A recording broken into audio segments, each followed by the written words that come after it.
Okay, so now that we've learned what social theory is, now we're going to talk about what the parts are that make up particular social theories.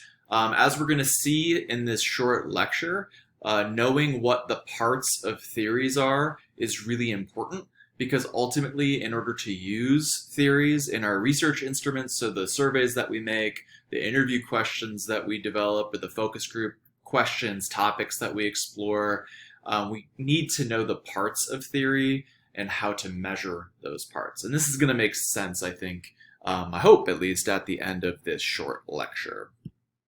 Okay, so as we're going to learn, theories are constructed or made up of different concepts, and those concepts are measured by variables. So we're going to talk through theories, concepts, and variables, and then we have a couple examples, and hopefully we can make all this abstract theoretical stuff make sense in a concrete way.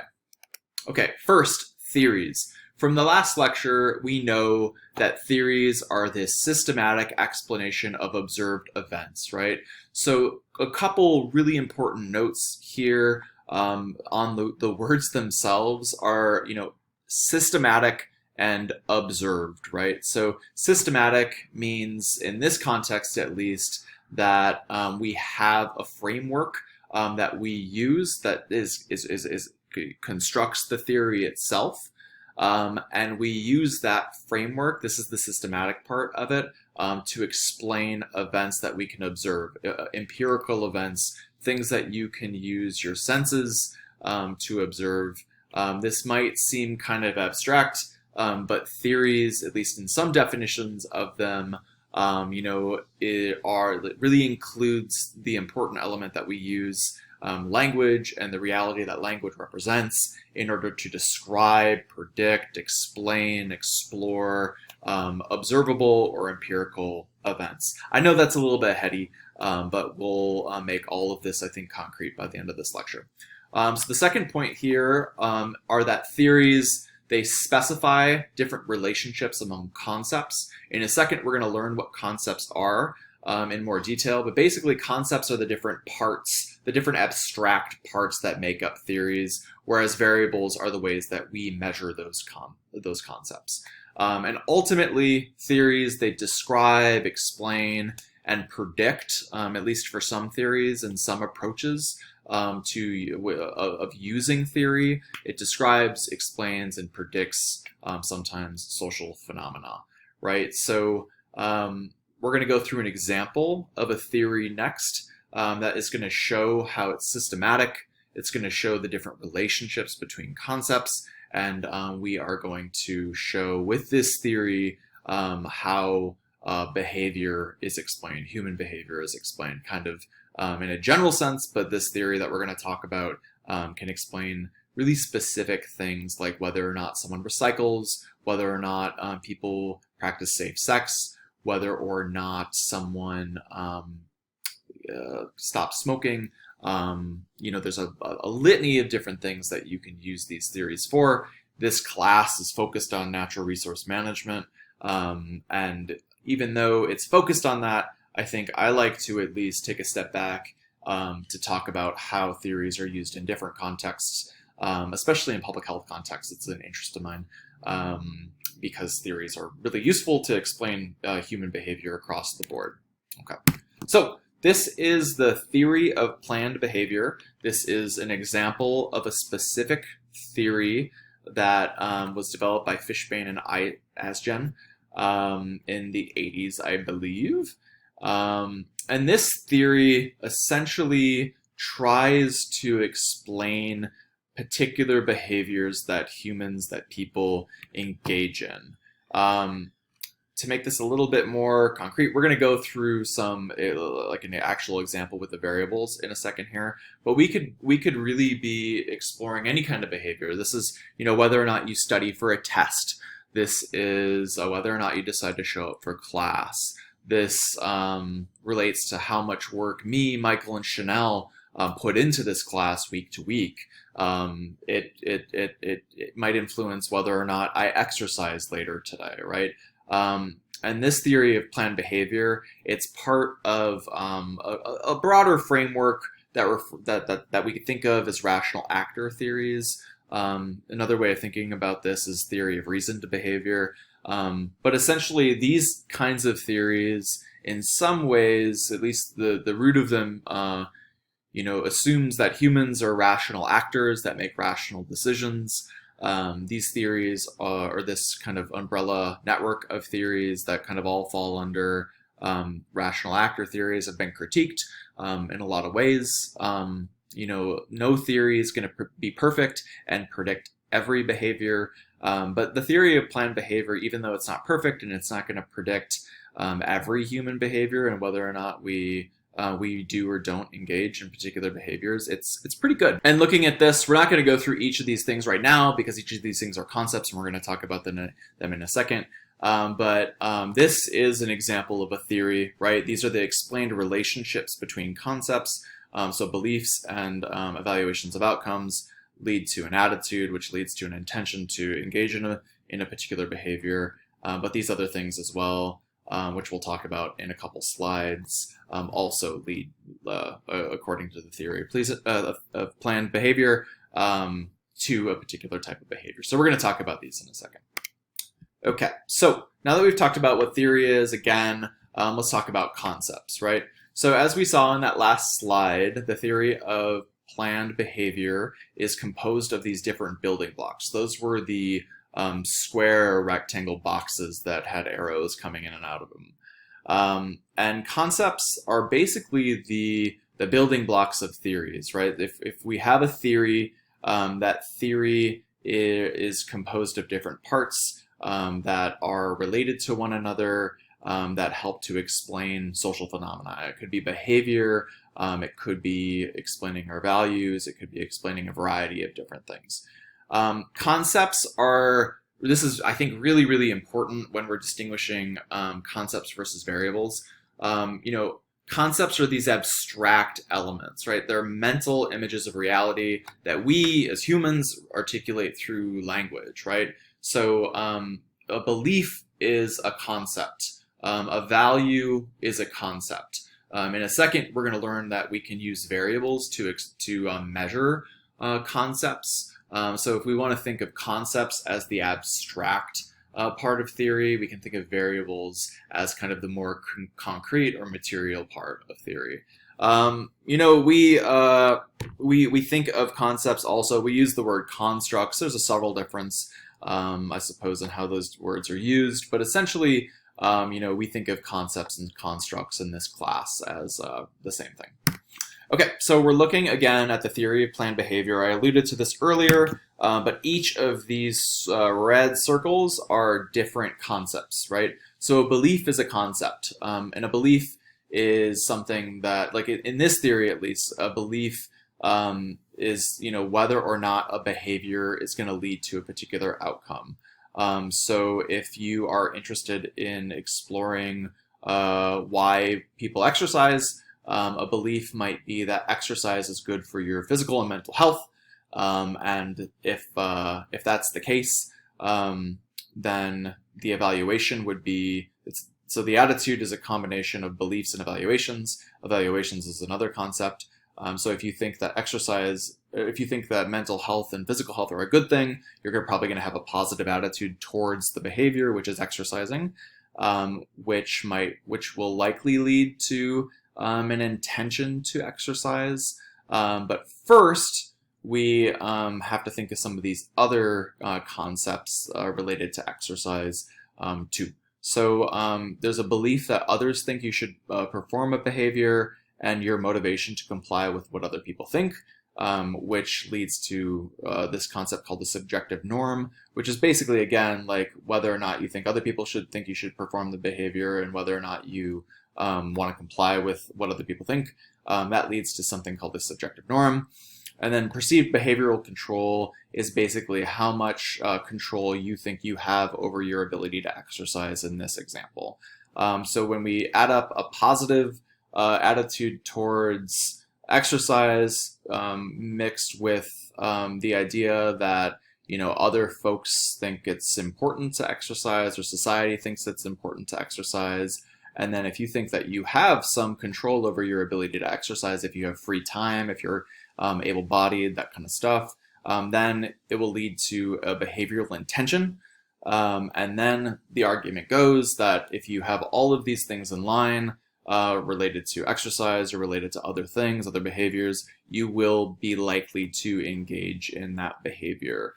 So I hope that makes sense. But I think like for this, the major point are that theories are composed of constructs and concepts, and each of these rectangular boxes are just examples of concepts. And variables, which we'll talk about in a second, are how to measure those concepts.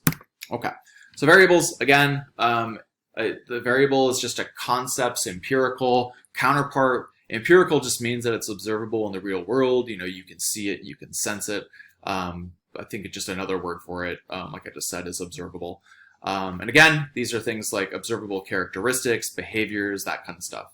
We'll talk through what some variables are for a non-exercise related example in a second here. But for exercise, like the observable characteristics are things that people are going to respond to on a survey, or the actual behavior of exercise itself. Or if it's interviews, it's going to be the things that they say in the interviews that are related to things like behavioral intention or subjective norms or descriptive norms or other kinds of building blocks and concepts of theory that we didn't fully talk about in this short lecture.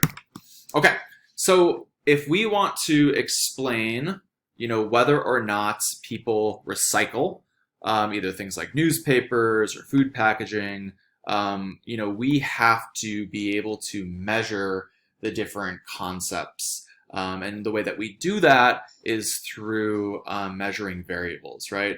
So here is a simplified version of the theory of planned behavior in which they're trying to explain whether or not people recycle newspapers or food packaging. This is from a specific study. And the argument goes, these circles here are the ovals, those are the concepts, and then the squares are the variables. So the concepts are, experience of the social norm, the assumed consequences of the behavior, personal norm, and then the behavior itself, right? So experience social norms, if you are in a family, this is this particular study, whether or not your children support recycling and whether or not your partner supports recycling. These are the social norms that you experience. And for example, you would answer questions in a survey, on a scale of -3 to 3 or a scale of 0 to 7. How much do your children support recycling? How much does your partner support recycling? Those are ways to measure this. Those are variables to measure this norm, right? Assume consequences, right? What are the consequences of not recycling? What are some other consequences of not recycling? These are things like whether or not we think, society, or whether or not recycling is worth doing. And you can ask questions about that too on a scale of 0 to 7. How effective is recycling to promote sustainable societies? That's a bad question, but we can think of good survey questions like that. The personal norm, which is different from a social norm, is just whether or not you favor or you're against recycling. Again, we can imagine what this would look like on a survey, how we'd ask that question, and then behavior, right? Do you recycle newspapers? Do you recycle food packaging? And this could be measured in several ways. It could be measured, by asking on a survey, like how often do you recycle newspapers? How often do you recycle food packaging? You could watch people in a cafeteria at a university, for instance, and see whether or not they're recycling newspapers or recycling food packaging. You could just observe them, and then after they engage that behavior, you could run up to them and just have a survey, and then you actually have this observable behavior, which is the actual behavior of recycling versus just reporting whether or not you recycle. So really good studies in theory of planned behavior are going to have a researcher out there who's actually observing the behavior, right? And by good, I mean reliable, a reliable study, and a valid study and whatnot too. But you can ask these questions too with behaviors. I think a good example of a behavior that you're not likely going to observe would be, observing safe sex. And that's something that is it's going to be self-reported on surveys, and not something that most researchers are going to observe. Okay, so I hope that kind of clarifies the difference between concepts and variables and what a theory is. So a different way to think about it is that variables link to concepts and concepts link to theory. Variables are the things that we measure concepts with, and then concepts are the things, the building blocks that compose theory. That's just a different way of thinking about it. Okay, so really briefly, we're going to talk about independent and dependent variables. An independent variable, or an exogenous or predictor variable, this is something that affects what we're interested in explaining. So if we're interested in the relationship between, let's say, gender and composting, gender would be the independent variable, and then composting would be the dependent variable, right? So dependent variable is an exogenous or criterion variable. These are different words that we use more or less for the same thing. And this is something that's impacted or affected by outside forces. So if we're interested in the relationship between gender and composting behavior, the independent variable is the outside force that we would make the argument or that we would test, is something that would contribute to composting behavior. So another example might be age, right? So the independent variable is age, dependent variable is behavior. And in this instance, in many instances, the independent variable is often something earlier in time, right? So your age can influence your behavior, but your behavior can't influence your age, right? So I want you all to do an at-home reflection activity. So I'm going to have you pause here in a second. And I want you to pause the video and identify as many independent variables as you can that might influence the use of a bicycle for somebody living in Minneapolis as their primary form of transportation. So just pause and think about that. Okay, so one example of an independent variable might be knowledge of bike paths that could lead to someone biking regularly. It could be access to a bike. It could be able-bodiedness. It could be a variety of different variables that we can measure to understand this dependent variable of whether or not someone bikes regularly. So again, that's kind of the difference between independent and dependent variable. This is kind of important when you're thinking about the language that we use around theory and around explaining phenomena. It's important to know the difference between the independent variable and the dependent variable because it helps us talk about research, and it also helps us understand the relationship between different variables too. So again, just as a kind of summary, an independent variable is something that affects what we're interested in explaining. So in this instance, knowledge of bike paths is going to help explain whether or not someone bikes regularly, at least arguably. That construct or concept of knowledge and the variable of knowledge of bike paths, that's the measurable bit, gets at the construct or concept of behavior, which is measured in terms of how regularly somebody bikes. You could ask these questions on a survey and do a particular type of statistical analysis, which we're not going to get into in the class, on how to ascertain that relationship statistically. Okay, so we're just going to go through a couple examples using theory to kind of exemplify what theory is. Okay, so one other example of a theory is a family of theories that fit under cognitive hierarchy theories, which is the relationship between higher order values and then higher order beliefs, attitudes, and norms, and whether or not you intend to engage in a behavior and whether or not you engage in that particular behavior. So the scale of these different things, just to give you a sense of things, values are at the cultural level. We measure all these through, asking people on surveys, but cultural factors influence values, and the intentions of behaviors really happen at the individual scale.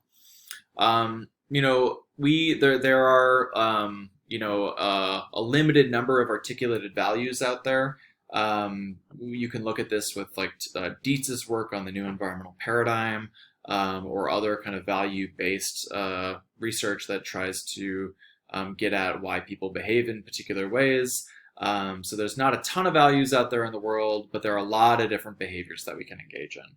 So just to give you a sense of the scale and the amount when we're thinking about about values and beliefs and intentions and behaviors, right? So beliefs, attitudes, and norms fall somewhere in the middle in terms of the scales, kind of like where they happen, but also the amount that's out there. But please remember that we're going to measure many of these things through surveys, which we're asking individual people individual questions. It's just that our values are affected by larger cultural things, and norms are impacted by those, but also kind of mesoscale, neighborhood groups, friend groups, and then intentions and behaviors happen at the individual scale. Okay, so one example might be views on hunting, right? So one's value might be a respect for life, and a basic belief is that animals have rights like humans, or we should use animals and be humane. These are just beliefs. They're basic beliefs that people might hold. There are more beliefs out there related to hunting, but this is just an example of two different people who might have two different ideas about hunting. The norm is what they experience. This could be a social norm about the people around them think this or don't do this or do these behaviors. So a norm could be you should not eat meat. Another norm for a different person should be or might be you should eat animals that you kill. The attitudes are valence, so they're positive and negative. Somebody who thinks you shouldn't eat meat might also think that hunting is a negative activity. Someone who thinks that, or someone who's experienced the norm rather of you should eat animals that you kill, might think that hunting is a positive activity. So the behavior might be person one with all these different factors in line, might attend an anti-hunting rally, or might donate money to a preservation organization that focuses on non-hunting ways or strategies of managing land or stewarding land that don't include hunting. Or this other person with all these different things in line might hunt, right? So the value and the basic belief and the norm, the attitude, behavior, again, these are all constructs, concepts, and then these on this side are all variables, things that we can measure through surveys, through different things. Okay, so I hope that helps explain what social theory is. This is a little bit longer of a lecture than I wanted it to be, but I think if we can remember that social theory is composed of concepts, which are these abstract things, and variables, which are the measurable, observable phenomena out there, I think we're in a good spot. So please let me know, or me, Michael, or Chanel know if you have any questions about social theory. We're all very happy to chat about it. I think we're all really excited about it. As social scientists, it's something that is kind of core or fundamental to how we go about research and how we go about explaining phenomena and that kind of stuff. So please let us know if you have any questions. Happy to chat anytime. Thanks.